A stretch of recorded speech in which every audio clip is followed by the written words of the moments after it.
एक विषय पे हम चर्चा करेंगे, धर्म और नीति। कल हम सबने कथा को सुना, पार्वती मैया विराजमान है, भोले बाबा से जिद कर रही हैं, भागवत जी की कथा को सुनना है, अमर कथा को सुनना है।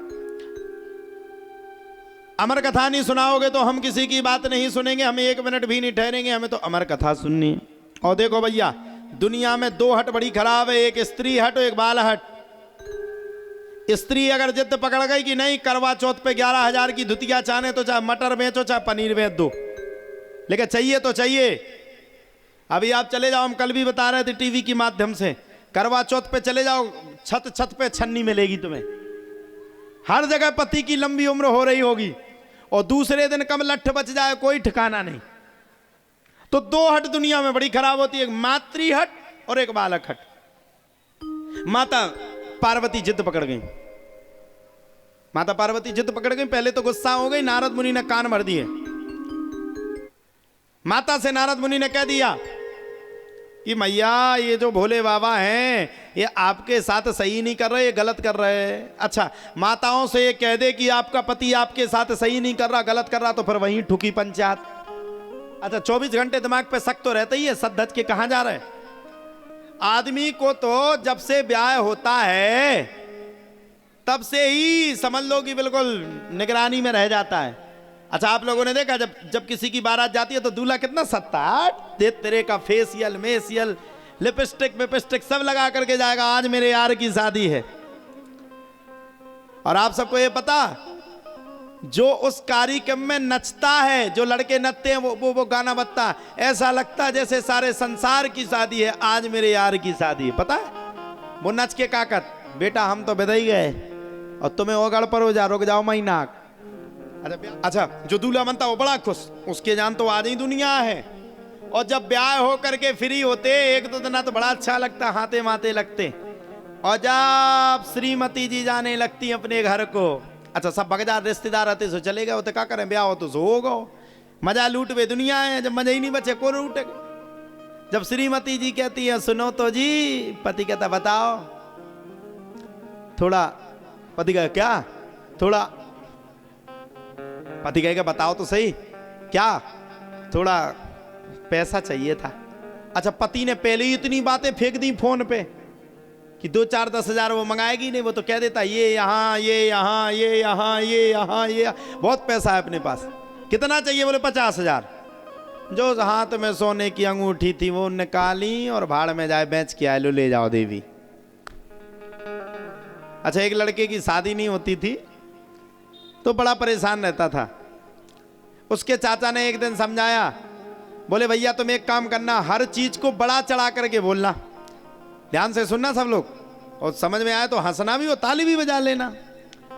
अब बोले जो भी चीज आए, जो भी तुमसे वो पूछे कि भैंसें कितनी है, बोले 50 बता देना, गाय कितनी है, बोले तुम्हें तो 2 गुना बतानी, बोले ठीक है। देखने वाले आए, बोले क्यों भैया काम क्या है, बोले फैक्ट्री का काम है।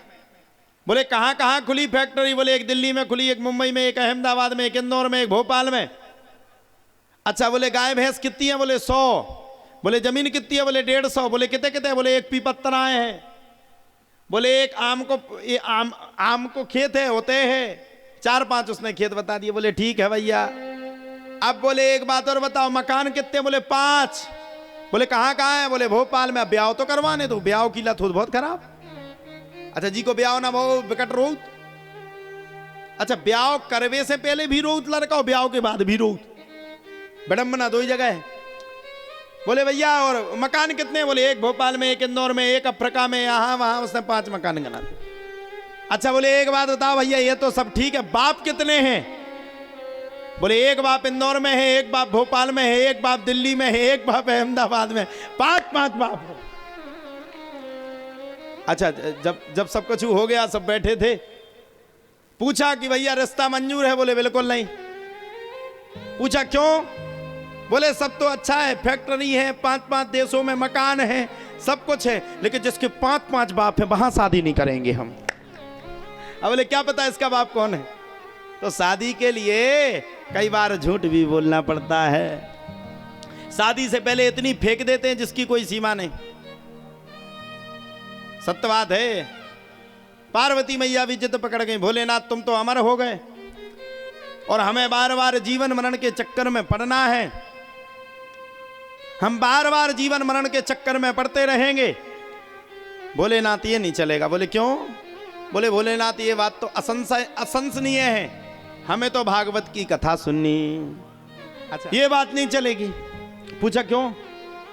बोले हमें तो अमर कथा को सुनना। अच्छा, भोले बाबा ने प्रयास करके समझाया, भोले बाबा ने समझाने का संपूर्ण सतत प्रयास किया और भोले बाबा ने कहा पार्वती तुम सबके बस की भागवत की कथा सुनना तुम्हारे बस की नहीं है। और सही बात है, यहां जितनी माताएं बैठी सब पंचायत करने में, देखो देखो, देखो एक दूसरे को धक्का मारने का चुनिया, टाइम पास हो रहा है, एक दूसरे ते तो बहुत सजी आज हाँ।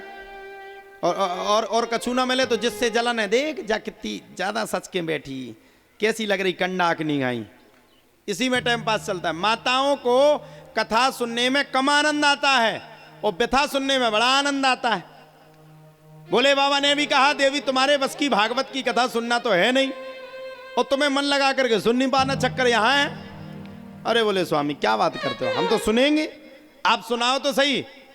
बोले सुनोगी? बोले बिल्कुल क्लियर। बोले हाँ ठीक है। बोले बैठ जाओ। अच्छा, पहले भागवत की कथा को गुप्त सुनाया जाता था। अब पूछो गुप्त क्यों सुनाया जाता था, इसके पीछे क्या रहस्य है? पहले भागवत की कथा को इसलिए गुप्त सुनाया जाता था क्योंकि कोई राक्षस इस कथा को ना सुन ले। बताओ, राक्षस अगर सुन ले इस कथा को, अनायास भी धोखे से भी धोखे में सुन ले, अगर राक्षस धोखे से भी सुन ले तो वह अमर हो जाएगा। और आज सुनावे के लाने महाराज पूरी तरह तैयार है, मैं टेंट लगा के तैयार है तो सुन भी तैयार नहीं है।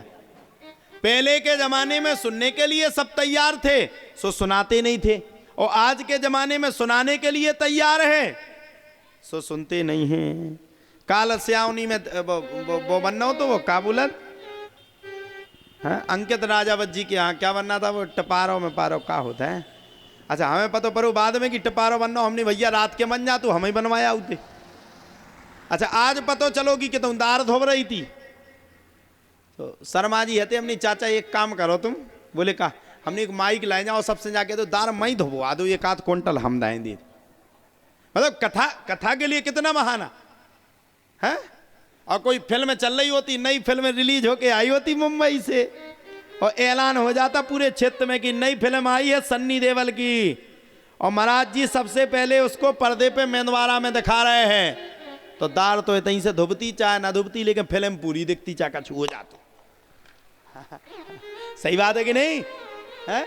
कथा होवे श्रोता सोवे, वक्ता मूड पचाए रे, होवे जहां कहीं स्वांग तमाशा, तन के न नींद सताए रे। कहीं स्वांग तमाशा हो रहा हो, कोई गायक आया हो, तमाशा चल रहा हो, फिर देखो आप फरमाश पे फरमाश, फलाने सिंह ढकाने सिंह, फलाने टुकड़ा ढकाने टुकड़ा, पैसा इतने उड़ जाए धुआंधार, और ये तैसो बोनी नहीं हो रही। हाँ बिल्कुल हकीकत बात, बिल्कुल प्रत्यक्ष बात, हम किसी मजाक पर वेद की बात बता रहे। इतने मुश्किल से पैसा चढ़ रहे, जब चाचा जेब में से पैसा काढ़े जे तो चढ़ाऊ थे, तो हम जा सोच ले 500 तो मिलने हैं कम से कम। एक व्यर्थता की बात नहीं कह रहे, हम एक धन देने की बात नहीं कह रहे, हम आपको बहुत छोटे तरीके किससे समझा रहे। कोई गायन करने वाला आया, वो गायकी करके चला गया, तुमने लाखों उड़ा दिए, उसमें कोई फायदा तो मिला नहीं, टाइम पास हो गया, सबका चलेगा। और कोई वक्ता तुम्हें ज्ञान की बात दे रहा है, कोई तुम्हें ज्ञान की बात दे रहा है, उसके लिए 10 का भी चढ़ाओगे तो सोच समझ के वो भी टेप लगा चढ़ा दे, चढ़ा तक उनके तुम पतवा पन्ने की को आए। वो तो धन्य कहो आप ही बन गए शर्मा जी जजमान, जो बौनी तो हो जाती कम से कम। बौनी का मतलब ये नहीं है कि पैसा आ जाता है, पैसा का मतलब ये नहीं कि दक्षिणा आ जाती है। ब्राह्मण को दक्षिणा संतुष्टि के साथ देना चाहिए। और सुनिए, मंदिर में धर्म कर्म करना ही चाहिए, क्योंकि लिखा है धर्म न दूसर सत्य समाना, आगम निगम पुराण बखाना। और सुनिए, पैसा का धर्म मत करिए, परहित सरस धर्म नहीं भाई, परहित से अच्छा कोई धर्म नहीं है। पर पीड़ा सम कछु नहीं अगमाही, और सुनिए, और ये भी कह रहा है गोस्वामी तुलसीदास, ये भी कह रहा है हरि अनंत हरि, क्या अनंत है? हरि अनंत हरि कथा अनंता। कुछ कोई कोई चीज में आनंद नहीं है। हरि अनंत हरि कथा अनंता, कहाही सुनहि बहु विधि सब संता। इसलिए भगवान की कथा को सुनना चाहिए।